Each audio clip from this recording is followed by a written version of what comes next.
চারপাশের দেশগুলো যখন একের পর এক পারমাণবিক বোমা বানাচ্ছে, তখন আপনার মনে কি কখনো এই প্রশ্ন জেগেছে, বাংলাদেশ চাইলেই কি একটি পারমাণবিক বোমা বানিয়ে ফেলতে পারে? যদি হঠাৎ করেই আমাদের হাতে একটি নিউক্লিয়ার বোম চলে আসে, তাহলে ভারত বা আমেরিকার রিয়াকশন কেমন হবে? নাকি আমরা চাইলেই মাটির নিচের কোনো গোপন আস্তানায় লুকিয়ে লুকিয়ে এই বিধ্বংসী অস্ত্র তৈরি করে ফেলতে পারবো? অনেকেই ভাবেন পাকিস্তানের সাথে তো আমাদের সম্পর্ক এখন ভালো, তারা চাইলেই তো আমাদের এই প্রযুক্তি দিয়ে দিতে পারে। কিন্তু আসলে কি তাই? পরমাণু অস্ত্র তৈরির পেছনে যে ভয়ঙ্কর ভূ রাজনৈতিক খেলা আর হিসাব নিকাশ লুকিয়ে আছে, তা জানলে আপনি সত্যি চমকে যাবেন। আজ আমরা একদম সহজ ভাষায় মিলিয়ে দেখব, বাংলাদেশ কি আসলেই কখনো পরমাণু শক্তিধর দেশ হতে পারবে, নাকি এর পেছনের বাধাগুলো আমাদের কল্পনার চেয়েও অনেক বেশি ভয়ঙ্কর। তাই পুরো ভিডিও জুড়ে সাথে থাকুন। একটু খেয়াল করলেই দেখবেন পুরো বিশ্ব এখন পারমাণবিক শক্তির এক অন্ধ দৌড়ে মেতে উঠেছে।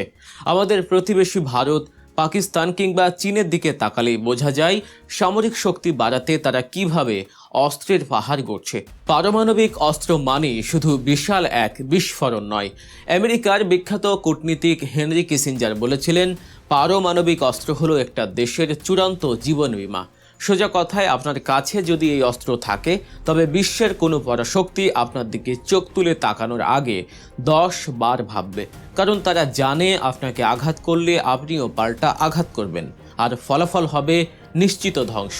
এই চরম ক্ষমতার লোভেই উত্তর কোরিয়ার মতো দেশ নিজেদের জনগণকে না খাইয়ে মেরে হলেও মিসাইলের পর মিসাইল পরীক্ষা করে যাচ্ছে। পাকিস্তানের অর্থনীতি খাদের কিনারে, ঋণের বোঝায় জর্জরিত। তারপরও পরমাণু অস্ত্রের দিক থেকে তারা বিশ্বের অন্যতম শক্তিশালী দেশ। এখন প্রশ্ন হলো, বাংলাদেশও কি এই পথে হাঁটতে পারে? একটা পরমাণু অস্ত্র বানাতে যে বিপুল পরিমাণ টাকার প্রয়োজন, তা কি আমাদের মতো উন্নয়নশীল দেশের পক্ষে জোগাড় করা সম্ভব? শুধু টাকা থাকলেই তো হবে না, দরকার উন্নত গবেষণাগার আর অত্যাধুনিক প্রযুক্তি। ধরে নিলাম কোনো এক জাদুর কাঠির ছোঁয়ায় আমাদের কাছে কাঁড়ি কাঁড়ি টাকা চলে এলো, কিন্তু প্রযুক্তিটা আমাদের দেবে কে?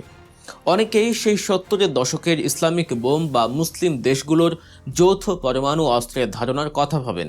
অনেকেই মনে করেন পাকিস্তানের সাথে কোনো সরকার ভালো সম্পর্ক গড়লে তারা হয়তো আমাদের এই প্রযুক্তি দিয়ে দেবে। কিন্তু বাস্তবের ভূ রাজনীতি এত সোজা নয়। বাংলাদেশের রাজনীতি প্রতিনিয়ত পরিবর্তনশীল। আজ হয়তো এমন সরকার ক্ষমতায় আছে যাদের সাথে পাকিস্তানের সম্পর্ক ভালো, কিন্তু কাল যদি ক্ষমতার পট পরিবর্তন হয় এবং ভারতের ঘনিষ্ঠ কেউ ক্ষমতায় আসে, তখন কি হবে? পাকিস্তানের দেয়া সেই অতি গোপনীয় প্রযুক্তি চিরশত্রু ভারতের হাতে চলে যাওয়ার একটা চরম ঝুঁকি থেকে যায়। পাকিস্তান কখনোই এই ঝুঁকি নেবে না, তাই চাইলেও তারা মন খুলে বাংলাদেশকে এই প্রযুক্তি দেবে না। আর চীন বা আমেরিকার কথা তো বাদই দিন, তারা চাইবেই না দক্ষিণ এশিয়ায় নতুন কোনো দেশ পরমাণু শক্তিধর হয়ে উঠুক। বিশেষ করে ভারতের কথা না বললেই নয়। বাংলাদেশের 3 দিক জুড়েই ভারত। দক্ষিণ এশিয়ায় ভারতের যে একচ্ছত্র আধিপত্য বা মোড়লগিরি রয়েছে, বাংলাদেশের হাতে পারমাণবিক অস্ত্র এলে তা মুহূর্তের মধ্যে ধূলিসাৎ হয়ে যাবে। ভারত কি সেটা মেনে নেবে? কখনোই না। বাংলাদেশ যদি কখনো এমন কোনো প্রজেক্ট হাতে নেওয়ার চেষ্টাও করে, ভারত তার সর্বোচ্চ শক্তি প্রয়োগ করে সেটা থামানোর চেষ্টা করবে। পারমাণবিক শক্তিধর বাংলাদেশ ভারতের জন্য এমন এক কাঁটা হবে যা তারা কখনোই সহ্য করবে না। ভূ রাজনীতি আর সামরিক শক্তির এমন সব জটিল হিসাব নিকাশের সহজ বিশ্লেষণ নিয়মিত পেতে এখনই গল্প নিউজ চ্যানেলটি সাবস্ক্রাইব করে বেল আইকনে ক্লিক করে রাখুন। আপনাদের সমর্থনে আমাদের এই ধরনের গবেষণাধর্মী কাজ করার অনুপ্রেরণা যোগায়। এবার আসুন আন্তর্জাতিক আইনের কথায়। আপনি হয়তো ভাবছেন, কাউকে না জানিয়ে মাটির নিচে লুকিয়ে একটা বোম বানিয়ে ফেললে কেমন হয়? কিন্তু এটা তো আর সিনেমার গল্প নয় যে বেসমেন্টে বসে নিউক্লিয়ার অস্ত্র বানাবেন আর কেউ জানবে না। এই অস্ত্র বানাতে ইউরেনিয়াম বা প্লুটোনিয়াম সমৃদ্ধ করতে হয়, যার জন্য বিশাল বিশাল চুল্লি লাগে। স্যাটেলাইটের এই যুগে এসব কোনোভাবে লুকিয়ে রাখা সম্ভব নয়। সবচেয়ে বড় কথা হলো, বাংলাদেশ আন্তর্জাতিক বেশ কয়েকটি চুক্তিতে স্বাক্ষর করে বসে আছে। 1979 সালে এনপিটি বা পারমাণবিক অস্ত্র বিস্তার রোধ চুক্তিতে বাংলাদেশ পরিষ্কারভাবে জানিয়ে দিয়েছে যে আমরা কখনোই পারমাণবিক অস্ত্র বানাবো না। এছাড়া 2017 সালেও পারমাণবিক অস্ত্র নিষিদ্ধকরণ চুক্তিতে বা টিপিএনডব্লিউতে আমরা সই করেছি। বিশ্বের যে 9টি দেশের কাছে পরমাণু অস্ত্র আছে তারা কেউই এই চুক্তিগুলোতে সই করেনি। বাংলাদেশ যদি এখন এই চুক্তি ভঙ্গ করে অস্ত্র বানানোর দিকে পা বাড়ায়, তবে বাকি বিশ্ব কিন্তু চুপ করে বসে থাকবে না। মুহূর্তের মধ্যে আমাদের উপর নেমে আসবে ভয়াবহ সব অর্থনৈতিক নিষেধাজ্ঞা বা স্যাংশন। ইরানের দিকে তাকালেই বুঝবেন স্যাংশন কতটা ভয়ঙ্কর হতে পারে। তেল সমৃদ্ধ দেশ হওয়ার পরও পশ্চিমা নিষেধাজ্ঞার কারণে ইরানের অর্থনীতিকে ধুঁকতে হচ্ছে।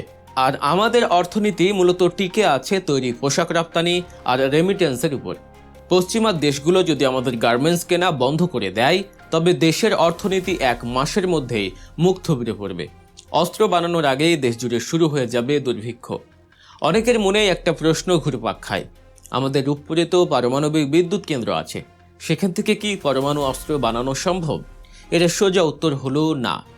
রূপপুরে যে প্রযুক্তি এবং যে মাত্রায় ইউরেনিয়াম ব্যবহার করা হচ্ছে তা দিয়ে কেবল বিদ্যুৎই উৎপাদন করা সম্ভব। পারমাণবিক অস্ত্র বানাতে যে উচ্চমাত্রার সমৃদ্ধ ইউরেনিয়াম বা উইপন গ্রেড প্লুটোনিয়াম লাগে তা রূপপুরে নেই। এছাড়া এই পুরো প্রজেক্টটি আন্তর্জাতিক পরমাণু শক্তি সংস্থা বা IAEA এর কড়া নজরদারিতে রয়েছে। এখানে বিন্দুমাত্র নিয়ম ভাঙার কোনো সুযোগ নেই। তাহলে বাংলাদেশের উপায় কি? আমরা কি চিরকাল শক্তিশালী দেশগুলোর কাছে অসহায় হয়ে থাকব? আসলে আধুনিক বিশ্বে যুদ্ধ আর পারমাণবিক অস্ত্রের উপর নির্ভর করে না। পারমাণবিক অস্ত্র ব্যবহার করা মানেই পৃথিবীর ধ্বংস ডেকে আনা। তাই এই অস্ত্র ব্যবহার করার চেয়ে ভয় দেখানোর কাজেই বেশি লাগে। বাংলাদেশ যদি সত্যি সামরিকভাবে অপ্রতিরোধ হতে চায়, তবে পারমাণবিক অস্ত্রের পেছনে না ছুটে বিকল্প আধুনিক প্রযুক্তির দিকে ফোকাস করতে হবে। বর্তমান বিশ্বের নতুন হাতিয়ার হলো সাইবার সিকিউরিটি, অত্যাধুনিক ড্রোন প্রযুক্তি, আর্টিফিশিয়াল ইন্টেলিজেন্স বা AI এবং শক্তিশালী anti missile defence system. Bangladesh যদি নিজেদের অর্থনৈতিক ভিত মজবুত করার পাশাপাশি এই খাতগুলোতে বিনিয়োগ করে, তবে প্রচলিত যুদ্ধেই আমরা যে কোনো শত্রুকে কড়া জবাব দিতে পারব। পাশাপাশি আন্তর্জাতিক কূটনীতি এবং আঞ্চলিক পরাশক্তিগুলোর সাথে স্মার্ট জোট তৈরি করাটাই হতে পারে আমাদের সবচেয়ে বড় রক্ষা কবচ। পারমাণবিক অস্ত্র তৈরির বিষয়টি রাতারাতি ঘটে না। পাকিস্তানের মতো দেশেরও এই অস্ত্র বানাতে প্রায় 24 বছর সময় লেগেছিল। বাংলাদেশের বর্তমান রাজনৈতিক প্রেক্ষাপট, অর্থনৈতিক কাঠামো এবং আন্তর্জাতিক বাধ্যবাধকতার কথা মাথায় রাখলে এটা স্পষ্ট যে পারমাণবিক অস্ত্র তৈরির চিন্তা আপাতত আমাদের জন্য সম্পূর্ণ অবাস্তব। হয়তো সুদূর ভবিষ্যতে যখন বিশ্বের ভূ রাজনৈতিক অবস্থা পুরোপুরি পাল্টে যাবে এবং বাংলাদেশ অর্থনৈতিকভাবে অনেক বেশি শক্তিশালী হবে, তখন পরিস্থিতি ভিন্ন হতেও পারে। কিন্তু বর্তমান বাস্তবতায় পারমাণবিক অস্ত্রের বদলে অর্থনৈতিক মুক্তি এবং আধুনিক প্রযুক্তিগত উৎকর্ষই হতে পারে বাংলাদেশের আসল নিউক্লিয়ার পাওয়ার। আজকের এই বিশ্লেষণটি আপনাদের কেমন লাগলো তা অবশ্যই কমেন্ট করে জানাবেন। ভিডিওটি ভালো লাগলে লাইক দিন, বন্ধুদের সাথে শেয়ার করুন। এমন আরও তথ্যবহুল ও সহজবোধ্য ভিডিও দেখতে গল্প নিউজ চ্যানেলটি সাবস্ক্রাইব করতে ভুলবেন না। ভালো থাকবেন, সুস্থ থাকবেন। আল্লাহ হাফেজ।